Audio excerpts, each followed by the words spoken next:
When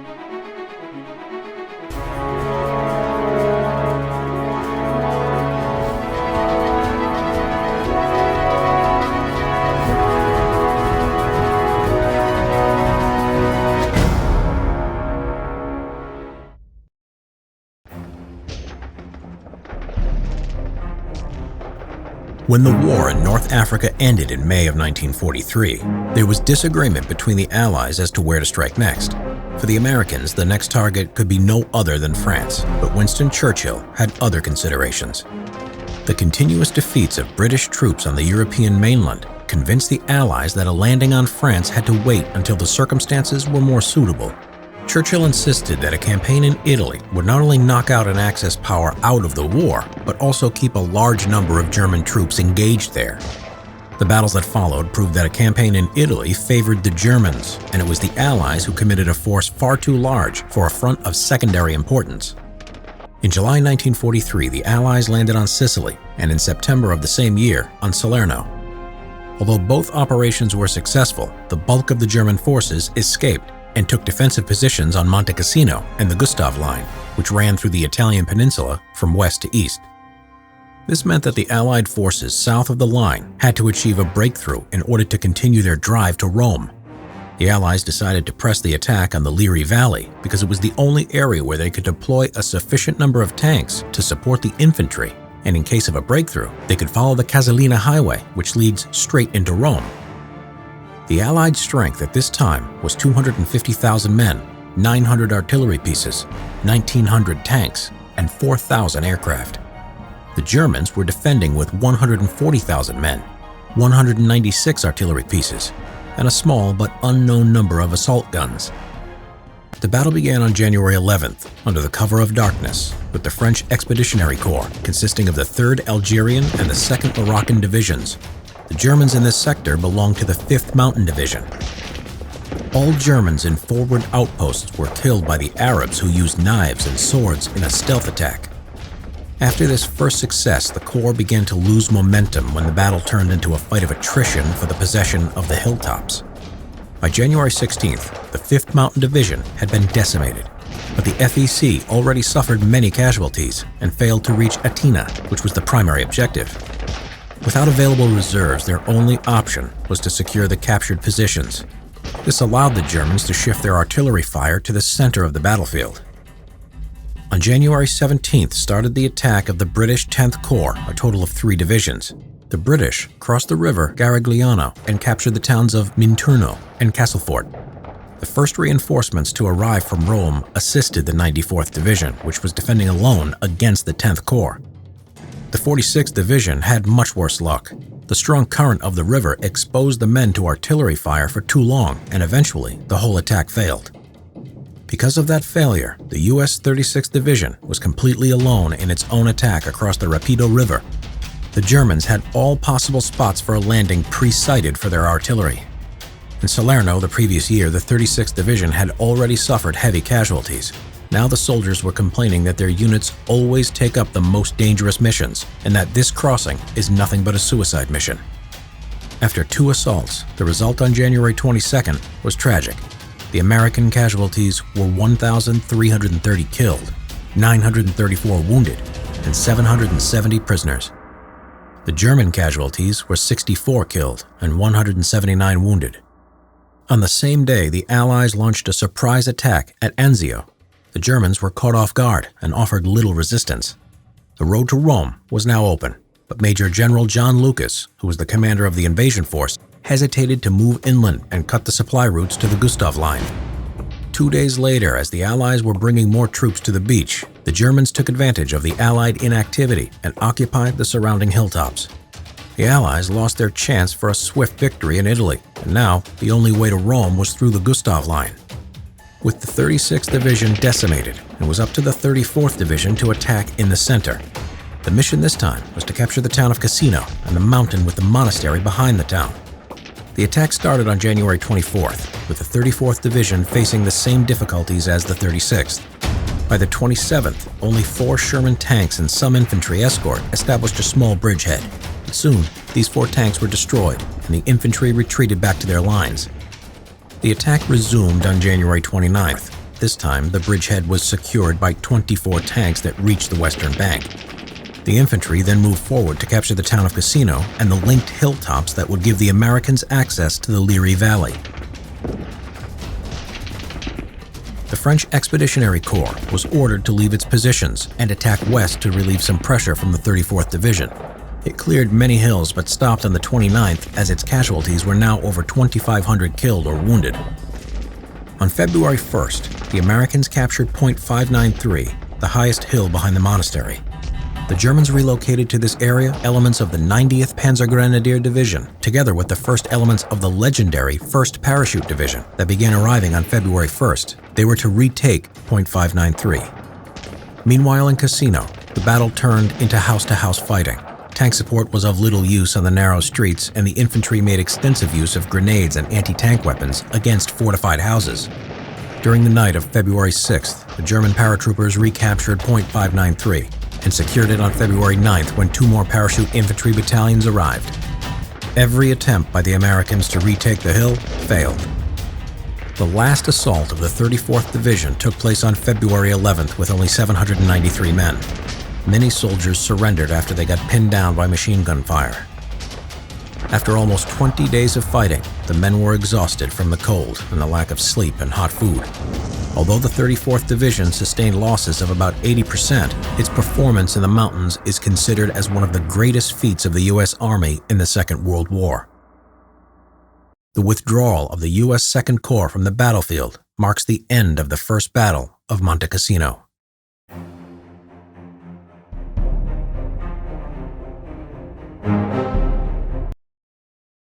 With the U.S. Second Corps withdrawn from battle, the British 10th and French Expeditionary Corps were unable to undertake any offensive actions with their flanks exposed, and the Germans ready to concentrate all their firepower on them. The New Zealand Corps, commanded by General Freyberg, was called to replace the Americans and take on offensive operations. It consisted of the 2nd New Zealand, 4th Indian, and British 78th Infantry Divisions. Allied intelligence reported that the Germans were planning to attack the 6th Corps at Anzio on February 16th, and Freyberg was under pressure to launch a relieving action at Cassino that same day. Freyberg's plan was a continuation of the first battle, one attack with the 4th Indian Division from the north along the mountain ridges, and a second attack with the New Zealand 2nd Division from the southeast and the railway station as the objective. The commander of the 4th Indian Division, Major General Francis Tucker, was trained in mountain warfare and suggested a wide outflanking movement to the left of the German line, similar to the attack of the French Expeditionary Corps during the first battle. Freyberg and General Clark rejected his suggestion as being time-consuming and ineffective. Tucker reluctantly accepted Freyberg's plan, setting, however, a non-negotiable term. He requested the destruction of the monastery by aerial bombing, regardless of whether it was currently occupied by the Germans. So far, one notable aspect of the battle was the accuracy of German artillery. Allied soldiers and officers alike came to believe that the Germans had artillery observers inside the monastery, although many nearby hills offered a much better view of the Allied positions. Freyberg agreed with Tucker and transmitted the request to General Clark's staff on February 12th. Chief of Staff of the U.S. Fifth Army, Major General Grenther, reminded Freyberg that the monastery had been classified as a historical monument and that it's not even on the list of potential targets. Freyberg replied that it is definitely on his own list of targets and demanded its destruction. General Clark had already rejected the idea of bombing the monastery when the subject was discussed several weeks earlier. Moreover, Eisenhower's order for the protection of cultural monuments was still in effect. Clark also knew that destroyed buildings were often in better defensive positions than intact ones. Aerial reconnaissance showed no German presence in the monastery's courtyard, and General Clark tried to dissuade Freyberg and warn him that the Germans could occupy the ruins after the bombing. Freyberg closed the conversation by pointing out that if any senior commander refuses to authorize the bombing, he would have to be prepared to accept full responsibility for a failure of his planned attack. In the end, the commander-in-chief of the Allied armies in Italy, General Harold Alexander, trusted Freyberg's judgment and authorized the bombing. On February 14th, the commander-in-chief of the Mediterranean Allied Air Forces, Lieutenant General Ira Aker, responded to Freyberg's request and promised to flatten the monastery with 142 B-17 heavy bombers, followed by 47 B-25 Mitchell, and 40 B-26 Marauder medium bombers. Because of harsh weather and requirements on other fronts, the date of the raid could be arranged only for the morning of February 15th. Meanwhile, General Tucker fell seriously ill and was urgently transported to a hospital in Caserta. He was replaced by Brigadier Harry de Molina as commander of the 4th Indian Division. To de Molina and his officers, the plan didn't make any sense. The bombing could possibly have a tactical effect if it was closely followed by an immediate advance of ground forces. In this case, the infantry could attack only at night, and before an attack on the monastery itself, they first had to capture Point 593. What followed at 0930 hours on February 15th was a furious demonstration of air superiority. It was the largest air attack with only one building as the target. The Allied infantrymen cheered as they observed the spectacle, having no idea that the situation is about to get worse.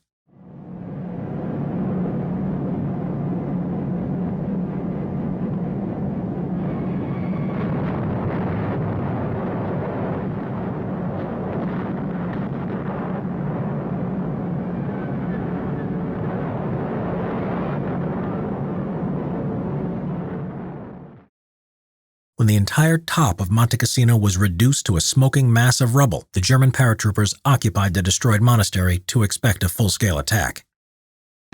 But the 4th Indian Division was not yet fully assembled. Corps headquarters didn't appreciate the difficulties of bringing the division into place and the transportation of enough supplies over terrain that was exposed to accurate artillery fire. By nightfall, one company of the 1st Battalion, Royal Sussex Regiment, was ready to conduct a reconnaissance mission. The 66 men of C Company slowly advanced towards the German positions and came so close that it seemed as though the Germans were caught sleeping. At a distance of only 10 meters, the Germans opened fire, and within seconds the company lost 34 men. The following night, the Royal Sussex Regiment attacked in battalion strength. Artillery could not be used in direct support because of the risk of hitting friendly troops. It was planned, therefore, to shell Point 575, which had been providing supportive fire to the defenders of Point 593. The attacking battalion charged against the German positions, engaging in hand-to-hand fighting. By dawn, the battalion had lost half its manpower and retreated. In 2 successive nights, the Royal Sussex Regiment lost 174 out of a total of 330 men committed to the attacks. With his patience exhausted and obviously annoyed, Freyberg ordered a 3rd attack the following night, this time on a broader front with a 3-battalion strength. The idea was to apply pressure on multiple hills, hoping that one would ultimately fall. However, all those hills comprised of a chain of strongholds that provided a panoramic view on the Allied jump-off positions. The attack began at midnight, with the 3 battalions attempting to fight their way forward, only to be cut down by machine gun and mortar fire. Once again, no progress was made, and on February 18th, the offensive on the mountain was called off. While the 4th Indian Division was being decimated, the 28th Maori Battalion advanced toward the Cassino railway station. The engineers worked all night to make a clear path that would allow the tanks to come forward and support the attack. In the morning of February 18th, the Maori found themselves isolated and exposed to artillery fire. With the aid of a smokescreen laid down by Allied artillery to obscure their position to the German batteries, the Maori waited for tank support. The Germans grabbed the chance and used the smokescreen to their advantage to cover their own counterattack. By the time they were spotted through the smoke, they were too close for the Allied artillery. The German infantry, supported by only 2 assault guns, drove the Maori back and recaptured the railway station. Without having achieved any of his objectives, Freyberg called off Operation Avenger. The Second Battle of Monte Cassino was over.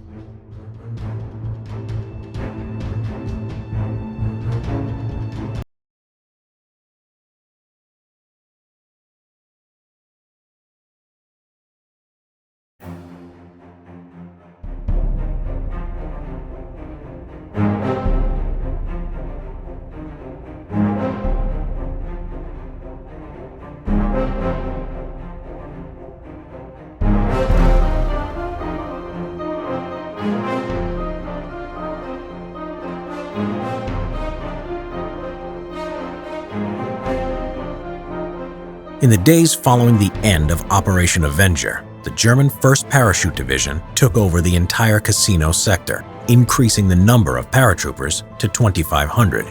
The divisional artillery was located on Monte Cairo, along with the rest of the German artillery force. The 4th Parachute Regiment took over the key positions from Snake's Head Ridge to Hill 445. The 1st Parachute Regiment was allocated to the left flank, and the 3rd Parachute Regiment was deployed from the monastery to the town. It was reinforced by a machine gun battalion, 1 Grenadier Battalion, 1 anti-tank company, and 1 Engineers Company. During the lull before the next Allied offensive, the division had been constructing more defensive emplacements. A company of 80 paratroopers transformed the destroyed monastery into a fortress. 6 machine guns and 2 mortars were installed amid the ruins, and ammunition was safely stockpiled in the underground passages. A telephone network that connected artillery observers with the batteries on Monte Cassino was also installed.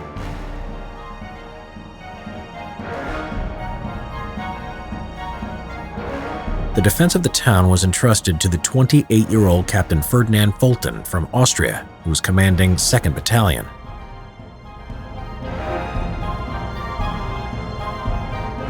The main strongholds around which the fiercest fighting would take place were the Hotel Continental, the Hotel Roses, the railway station, the Baron's Palace, and the Colosseum, which was an old stone-built mansion.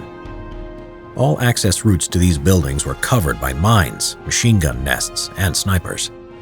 5 assault guns placed on key positions of the town would provide more firepower to the paratroopers. Meanwhile, on the Allied side, General Alexander ordered Freyberg to prepare the 3rd battle for Monte Cassino. But Freyberg's mind seemed unable to go beyond the flattening bombardment tactics of the First World War. His plan, codenamed Operation Dickens, was a frontal attack against the town and the monastery. This time it was the town's turn to be pulverized. Freyberg estimated that with another massive carpet bombing, the town could be captured in 12 hours. Inexplicably, no one ever suggested the bombing of the monastery, although it was definitely known that this time there were German paratroopers inside the ruins. Freyberg also wanted to add a surprise armored thrust using the narrow mountain track that runs parallel to Snake's Head Ridge and leads to the rear of the monastery. Preparations for the battle were complete by February 24th, but 3 weeks of constant rain delayed the attack into March. The attack finally began on March 15th with a 3.5-hour bombardment that covered the town in a pall of dark gray dust. 543 Allied planes tried to blast the enemy out of the town with a load of 1,144 tons of bombs. The Germans took cover in caves and tunnels.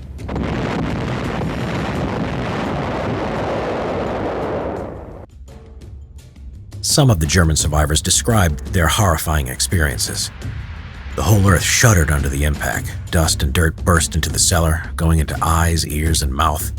We could do nothing but whimper and scream. I knew I couldn't survive that hell. I only hoped that death would be instant. The bombardment killed about half of the 300 paratroopers in the town and destroyed 4 of the 5 assault guns. The survivors were struggling to breathe and used their gas masks for the first time in the war, until the filters were clogged with dust. When the New Zealand infantry approached the town, it started to rain again. The water slowly filled the cellars, drowning those unfortunately trapped under the rubble. The streets were so full of rubble and craters that the estimated advance of 100 meters per 10 minutes was reduced to 100 meters per hour. By nightfall, the Germans were again ready for battle and repulsed the first attacks of the 25th and 26th Battalions. Soaked by the rain, the New Zealanders were outraged at the thought that their depleted opponents were still putting up such a fierce resistance. While the assault in the town had stalled, D Company of the 25th Battalion achieved the only notable success of the day. At Castle Hill, the German garrison of 43 paratroopers had been decimated by the carpet bombing, and for the handful of survivors left, it was impossible to cover every side of the medieval fort on the top. When the New Zealanders attacked from 2 sides, the Germans were overwhelmed. Only a single survivor managed to escape to the monastery. D Company has secured the first objective at the cost of only 6 killed and 15 wounded. The 1st Royal Essex Battalion arrived the next day to reinforce the position. On March 16th, the Gurkhas of the 1st Battalion started their ascent to Hangman's Hill, but stopped once they came under fire from the monastery. During the night, C and D Companies searched for a different track in the same direction.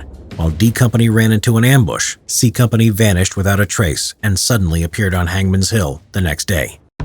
The problem was that the 200 Gurkhas were completely cut off from their battalion and unprepared for such a development. In the early hours of March 17th, they were reinforced just in time to repel a counterattack. The infiltration on Hangman's Hill created a dangerous gap in the German defenses. The Allies had now 2 springboards on the mountain from which they could launch attacks not only against the monastery, but also against the town. The Germans counterattacked with only 55 men who were supported by every available weapon around the monastery. After a brief hand-to-hand fighting, they retreated with 18 wounded, and remarkably, not a single dead. On the afternoon of March 18th, Allied aircraft dropped parachute supply containers onto the Gurkhas' position, guided by red smoke. This prompted the Germans to fire red smoke flares to confuse the Allied planes, so a fair proportion of the supplies dropped on German-held territory. With the Indians on Hangman's Hill isolated, the Germans turned their attention to Castle Hill. On March 19th, the Germans launched 3 successive assaults.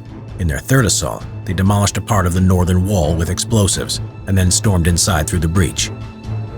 When this last assault was beaten off, the German force had been reduced to 40 men. On the Allied side, 63 men were still fit for combat, and all officers had been killed or wounded. In the ruins of the town, the fighting continued with undiminished ferocity. Every night, the Germans were able to slip into parts of the town that had been cleared. With weeks of local knowledge behind them, they had a great advantage over the Allies.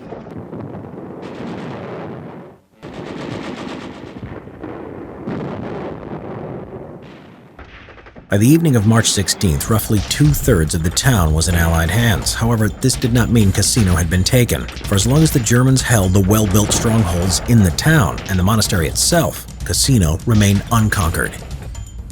On March 17th, the 26th Battalion captured the Botanical Gardens, the Colosseum, and the railway station. The Germans attempted to recapture the railway station with an almost suicidal attack. A total of 62 men advanced from the west across the Garry River. While the paratroopers were still on the western bank of the river, they were hit by friendly mortar fire, killing or wounding half of them. The survivors crossed the river without assault boats, holding their weapons above their heads. With numb limbs and shaking from the cold, they attacked against 200 New Zealanders, backed by 12 Sherman tanks. Within seconds, 11 attackers were dead or wounded, and the remaining 19 crossed the river back to their lines under a smokescreen cover. On March 19th, General Heydrich, commander of the 1st Parachute Division, decided to replace Fulton with Captain Rennecke, a veteran of Crete, Russia, and Sicily. Fulton had achieved more than what was expected of him, but was worn out by 20 sleepless days and nights. Soldiers on both sides were exhausted by the lack of sleep. For some, it was impossible to acknowledge or follow orders. Freyberg, however, had not played his last card yet. It was time for his surprise armored attack. The whole plan was reminiscent of the crossing of the Alps by Hannibal, and surely the last thing the Germans ever expected was an armor attack at a height of 500 meters. 44 armored vehicles of the 20th Armored Regiment started rolling towards Albanetta Farm, which was a medieval farm complex of ruined buildings with large cellars that were used by the Germans as supply depots and field hospitals. It was the most daring attack of the battle, but rushed and poorly planned. Infantry support was not provided, although there were 18 British battalions in reserve outside of Cassino. Moreover, nobody seemed to have thought what 35 isolated armor vehicles were supposed to achieve outside the massive walls of the monastery. The drive along the path wasn't easy. The drivers had a hard time steering their vehicles with their hatches closed. Once the column reached Albanetta and the first shots were fired, the Germans were taken by surprise, but recovered quickly when they realized that there was no infantry support. The commander of the leading Sherman was shot in the head by a sniper, which forced the other commanders to duck inside their tanks and limit their visibility. Although the anti-tank weapons the Germans had at their disposal were 3 rocket launchers and a handful of mines, they managed to take 19 tanks out of action. The remaining tanks retreated with their turrets facing backwards, firing deterring shots against the German positions. The successive failures caused great consternation among the Allied staff. The date fixed for the landing on France was drawing near, and Churchill was impatient. On March 21st, General Alexander warned Freyberg that he would have to call off the operation unless successful results were obtained within the next 24 hours. In a last-ditch effort, Freyberg renewed the attack against the 2 hotels. This last attack didn't fare much better, and Operation Dickens was called off the next day. Hangman's Hill was evacuated on March 24th. Castle Hill and the train station were the only actual gains of the third battle. The Allied casualties numbered 2,100 killed, wounded, or missing. The German casualties were 320 killed and 114 wounded. On March 26th, the New Zealand Corps was officially withdrawn from the battlefield, but the German field commanders harbored no illusions. It was obvious that Cassino could not be held much longer. Once the Allies consolidated their lines, they began to assemble more troops and supplies for what would hopefully be the final battle at Monte Cassino.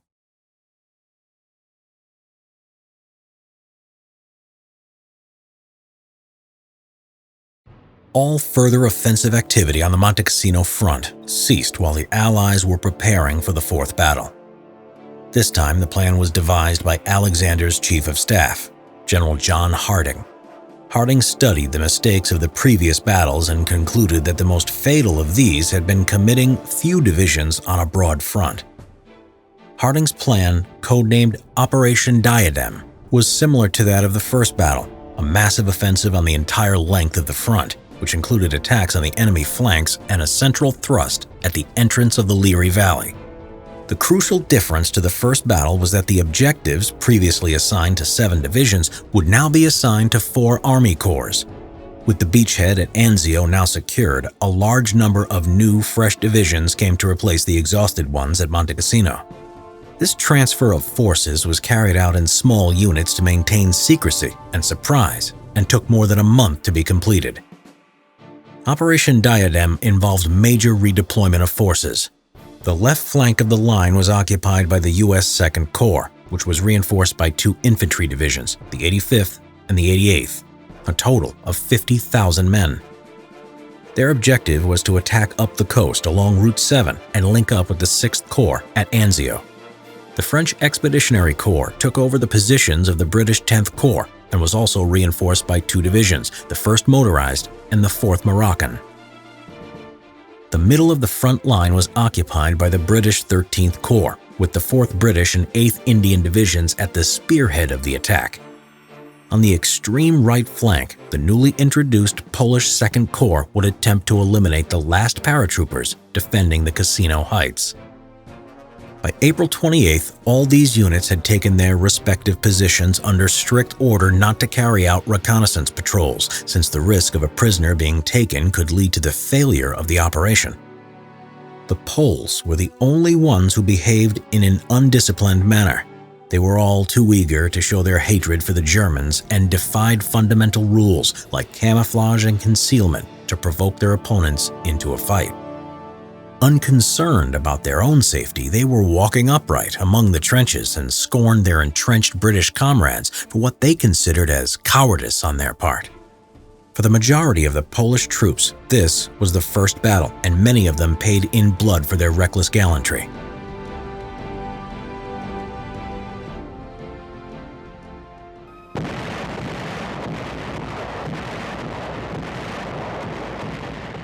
Operation Diadem started on May 11th with an artillery barrage of 1,600 guns. The infantry attack followed in the early hours of May 12th. The 2 American divisions failed to make any progress despite being on the quieter sector of the front. After reaching the Garigliano River, they came under machine gun fire from 160 pillboxes of the defending 94th Division.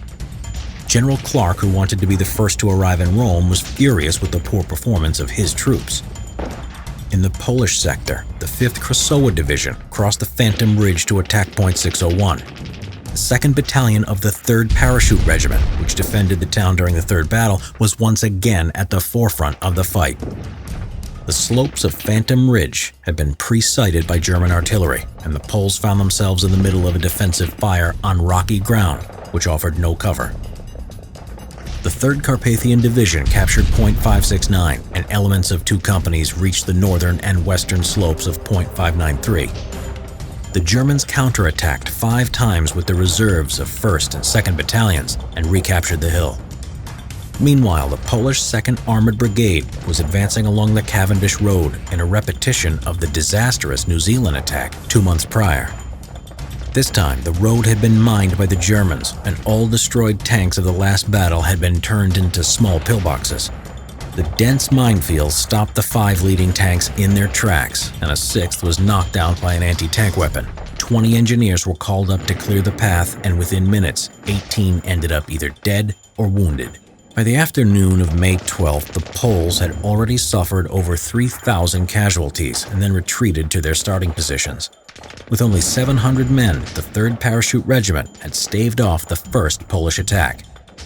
At the most crucial sector, the 13th Corps began the construction of bridges over the Rapido River, according to schedule, making significant progress. A Gurkha battalion crossed the river to attack the village Sant'Angelo. The ground between the village and the river was covered by machine gun and artillery fire. All along the front, the attackers came up against extensive minefields, barbed wire, and fortifications. The failure of the Polish attack left the British right flank exposed, and the mortars in the monastery were directed against the 13th Corps. Other units had much worse luck. 40 boats ferrying a brigade of the 4th Division were knocked out by artillery, sending the majority of the troops to the dark bottom of the Rapido River, which had already claimed so many lives before. By the end of the day, the 13th Corps covered only 500 meters on the enemy side of the river. The Germans didn't have the strength to mount a determined counterattack, which allowed the British to hold their weak bridgehead. The results of the operation were certainly not impressive on the first day, but on May 13th, the German line began to collapse. Under the supportive fire of tanks, the Gurkhas of the 8th Indian Division captured Sant'Angelo. Tanks of the 1st Canadian Armored Brigade crossed the Rapido, and the German artillery batteries in the mountains were attacked by fighter bombers. On the Allied left flank, the French Expeditionary Corps made rapid progress. Castlefort was captured by the Algerians with support from the 1st Motorized Division. Montemayor was captured by the Moroccans, who could now turn right to assist the 13th Corps. By May 18th, the 71st Division had suffered more than 5,000 casualties and retreated with only 100 men fit for combat. As a result of the French advance, the position of the 94th Division had become untenable, and the U.S. 2nd Corps finally broke through the overstretched line. In Cassino itself, however, the British had made no progress at all. The 1st Parachute Machine Gun Battalion was decimated, but repulsed every infantry attack against the town, and the 1st Parachute Anti-Tank Company destroyed 20 tanks by May 17th. As the entire 14th Panzer Corps was retreating on May 17th, the 1st Parachute Division and the Polish 2nd Corps were left on their own to fight each other. The hills and the monastery had long lost their tactical significance, and yet both the Germans and the Poles were determined to hold on to their positions. The German paratroopers had so far repelled dozens of relentless attacks directed against them and were too proud to retreat. The Poles, on the other hand, saw Monte Cassino as the ultimate prize of the Italian campaign. In the second Polish attack, 2 fresh battalions of the Krasowa Division, supported by a rolling artillery barrage, occupied the northern part of Phantom Ridge. Using this position as a springboard, they attacked Colle Sant'Angelo, while the 3rd Carpathian Division attacked points 569 and 593. All 3 vital locations had been captured by 11:30 hours. As usual, the Germans quickly organized a counterattack with all possible artillery support. By nightfall, points 593 and 569 were recaptured, and a part of Colle Sant'Angelo was given up to the Germans after a 10-hour battle. The second attack cost the Polish Corps another 1,000 casualties. On the German side, the 1st Battalion of the 3rd Parachute Regiment suffered the majority of casualties. The battalion's 1st company was down to 3 men, including the commanding officer, and the 3rd company was annihilated. Even the wounded who were still able to use a rifle were forced to fight on. While the Poles were fighting for possession of the hilltops, the Liri Valley had been overrun by the 13th Corps. With the 1st Parachute Division isolated, General Heydrich realized that any further defense of Monte Cassino was pointless and ordered the remnants of his division to retreat. On May 18th, the fighting around the monastery and Snakehead Ridge had ceased. By 0300 hours, the town was under British control. At the Hotel Continental, the British found the last assault gun that had defended the ruins of the town for 3 months. On Phantom Ridge, one last squad of Germans fought to the last man under the impression that the Poles don't take prisoners. A Polish patrol of 6 men was sent to the monastery to see if there are any Germans left defending it. They found nothing but 16 seriously wounded Germans who could not be evacuated, along with 2 doctors who were treating them. At 10:15 hours, the Polish flag was raised over the ruins and a bugler played St. Mary's Call to announce the victory. The total Allied losses of the 4 battles for Monte Cassino amounted to 55,000 killed or wounded. The heaviest proportional losses within the Allied forces had been those of the Polish Second Corps. 3 days of fighting had cost them over 4,000 men killed or wounded. After breaching the Gustav Line, the Allied armies continued their drive towards Rome. The withdrawal of the 1st Parachute Division was covered by 4 paratroopers inside an entrenched Panther tank in the Liri Valley. They slowed down the Polish advance for 4 days, destroying 17 Sherman tanks. The remnants of the German 10th Army escaped when General Clark refused to move his 2 corps to Valmontone and seal off their escape route. Instead, General Clark shifted the bulk of his forces to the northwest and captured Rome on June 5th.